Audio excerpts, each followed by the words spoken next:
ఆంధ్రప్రదేశ్ రాజధాని అమరావతిలో వైద్య రంగానికి ఒక కీలకమైన అడుగు పడింది. బసవతారకం ఇండో అమెరికన్ క్యాన్సర్ ఆసుపత్రి మరియు క్యాన్సర్ ఇన్స్టిట్యూట్ నిర్మాణానికి trust chairman TDP MLA Nandamuri Balakrishna శుభారంభం చేశారు. ఈ సందర్భంగా ఆయన భూమి పూజ నిర్వహించి ఆసుపత్రి నిర్మాణానికి శ్రీకారం చుట్టారు.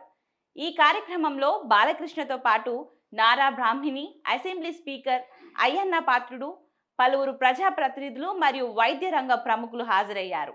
అమరావతిలోని నీలపాడు నుంచి అనంతవరం వెళ్లే E7 రహదారి సమీపంలో ఈ ఆధునిక క్యాన్సర్ ఆసుపత్రి నిర్మించబడనుంది.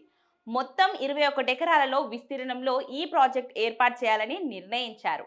ఆసుపత్రి నిర్మాణాన్ని 3 దశల్లో పూర్తి చేయనున్నారు. తొలి దశలోనే 500 పడకల సామర్థ్యంతో విస్తీర్ణమైన అంకాలజీ క్యాన్సర్ చికిత్స సేవలు అందించనున్నారు. ఈ దశలోనే ఆధునిక వైద్య పరికరాలు, మౌలిక సదుపాయాలు ఏర్పాటు చేయడానికి 750 కోట్ల భారీ పెట్టుబడిని వినియోగించనున్నారు. రెండో దశలో ఆసుపత్రి పడకల సంఖ్యను 1000కు పెంచే ప్రణాళిక ఉంది. అలాగే రోగులకు మరింత విస్తృతమైన చికిత్స సదుపాయాలు, పరిశోధన కేంద్రాలు, ప్రత్యేక వైద్య విభాగాలను ఏర్పాటు చేయనున్నారు. ఇక మూడో దశలో అంతర్జాతీయ ప్రమాణాలతో కూడిన పూర్తి స్థాయి క్యాన్సర్ ఇన్స్టిట్యూట్గా అభివృద్ధి చేయడం లక్ష్యం. 2028 నాటికి తొలి దశ పనులు పూర్తవుతాయని బాలకృష్ణ ప్రకటించారు.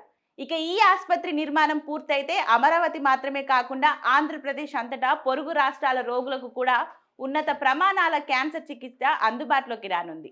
అంతేకాకుండా ఆధునిక పరికరాలు, నిపుణుల వైద్య బృందం, పరిశోధన కేంద్రం ద్వారా క్యాన్సర్ నిర్ధారణ మరియు చికిత్సలో కొత్త దారులు తెరబడతాయి. బసవతారకం ఇండో అమెరికన్ క్యాన్సర్ ఆసుపత్రి ఇప్పటికే హైదరాబాద్లో విశ్వసనీయ వైద్య సేవలు అందిస్తుంది. అమరావతిలో కొత్త ఆసుపత్రి స్థాపన ద్వారా క్యాన్సర్ చికిత్సను మరింత విస్తృతం చేసి రోగులకు సమీప ప్రాంతంలోనే ఆధునిక సేవలు అందించడమే లక్ష్యంగా ట్రస్ట్ పనిచేస్తుంది. ఇక ఈ కార్యక్రమంలో పాల్గొన్న నాయకులు, వైద్య నిపుణులు ఈ ప్రాజెక్ట్ వల్ల రాష్ట్రం ఆరోగ్య రంగం మరింత బలోపేతం అవుతుందని అభిప్రాయపడ్డారు. ప్రత్యేకించి గ్రామీణ ప్రాంతాల రోగులకు పెద్ద నగరాలకు వెళ్లకుండా సమీపంలోనే సమగ్ర క్యాన్సర్ చికిత్స అందుబాటులోకి రావడం ఒక పెద్ద ప్రయోజనమని తెలిపారు. ఇక ఈ నిర్మాణ ప్రాజెక్ట్ పూర్తి అయిన తర్వాత అమరావతిని ఆరోగ్య రంగంలో ఒక ప్రధాన కేంద్రంగా మార్చడంలో ఇది కీలక పాత్ర పోషించనుంది. ప్రజలకు అత్యాధునిక సేవలు అందించడమే కాకుండా వైద్య పరిశోధనలకు కూడా ఇది ఒక ప్రధాన వేదికగా నిలుస్తుంది.